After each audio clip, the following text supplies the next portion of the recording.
Vamos conversar sobre um dos maiores paradoxos do direito. Como é que uma ação que tem toda a cara de crime pode, na verdade, ser considerada perfeitamente legal? Pois é exatamente isso que o conceito de antijuridicidade ajuda a gente a entender. Parece uma contradição, não é mesmo? Agir contra a lei, mas de um jeito que a própria lei permite. A chave para desvendar esse mistério todo está no que o direito chama de excludentes de ilicitude. São basicamente as exceções que confirmam a regra no mundo do direito penal. Para a gente navegar por esse tema, vamos imaginar na análise de um crime como um sistema de filtros. Primeiro, um ato passa por um filtro inicial. Ele se encaixa na descrição de algum crime. Isso é o que chamamos de fato típico. Se a resposta for sim, aí ele vai para o segundo filtro, que é o nosso foco hoje, a ilicitude. É aqui que a gente se pergunta se essa ação foi mesmo contra a lei ou se existe uma boa justificativa para ela. E é sobre essas justificativas aqui que vamos falar. Então, vamos lá. Começando pelo primeiríssimo passo. Para alguma coisa ser considerada crime, antes de tudo, ela precisa ser um fato típico. E o que isso quer dizer na prática? Quer dizer que a ação que aconteceu bate exatamente com a descrição que a lei penal faz de um crime. Pensa, por exemplo, no crime de homicídio. A lei descreve como matar alguém. Simples assim. Se uma pessoa tira a vida de outra, essa ação corresponde à descrição. Pronto, temos um fato típico. Mas, e aqui que está o pulo do gato, isso é só o comecinho da análise. Ter um fato típico não significa de jeito nenhum que já temos um crime para punir.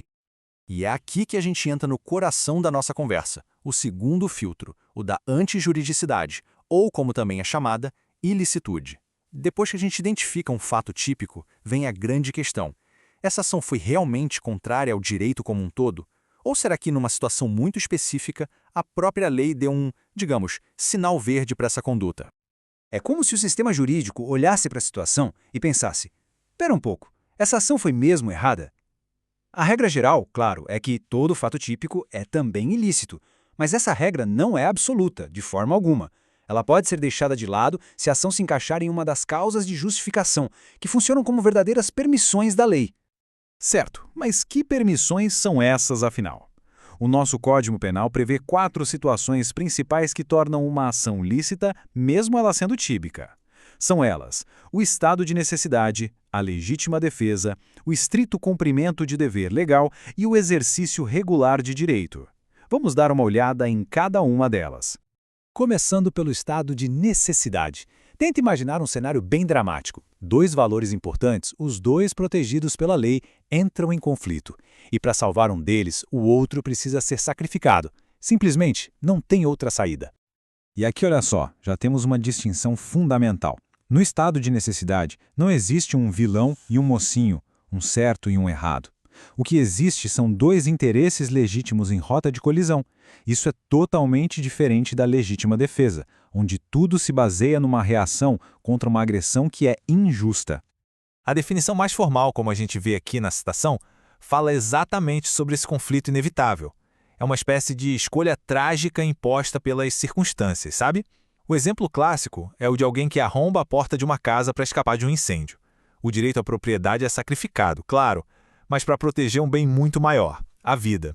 Mas é claro que a lei não dá um cheque em branco. Para que o estado de necessidade seja reconhecido, os requisitos são bem rígidos. O perigo tem que ser real, imediato, o direito que está em risco pode ser da própria pessoa ou de um terceiro e, um ponto fundamental, quem age não pode ter criado o perigo de propósito, nem pode ter a obrigação por lei de encarar esse perigo, como é o caso de um bombeiro num incêndio, por exemplo.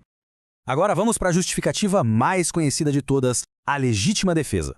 A ideia, que é reconhecida em quase todo lugar do mundo, é bem simples. É justo se defender, ou defender outra pessoa, de uma agressão. A lei, como mostra essa citação, define isso com muito cuidado. E tem 2 palavras aí que são a chave de tudo: meios necessários e moderadamente. Isso quer dizer que a legítima defesa não é uma licença para vingança, nem para o exagero. É uma permissão para parar uma agressão. Ponto. Nada além disso. Então, no fim das contas, tudo se resume a uma palavra: proporcionalidade. A agressão tem que ser injusta e estar acontecendo ou prestes a acontecer. A defesa precisa usar os meios que são estritamente necessários para acabar com ela. E, acima de tudo, a força usada tem que ser moderada. O objetivo é neutralizar a ameaça, não aniquilar o agressor. As 2 últimas causas de justificação que a gente vai ver têm uma lógica um pouquinho diferente. Elas não nascem de uma situação de perigo ou de conflito, mas sim do cumprimento de um dever ou do exercício de um direito que a própria lei dá para alguém.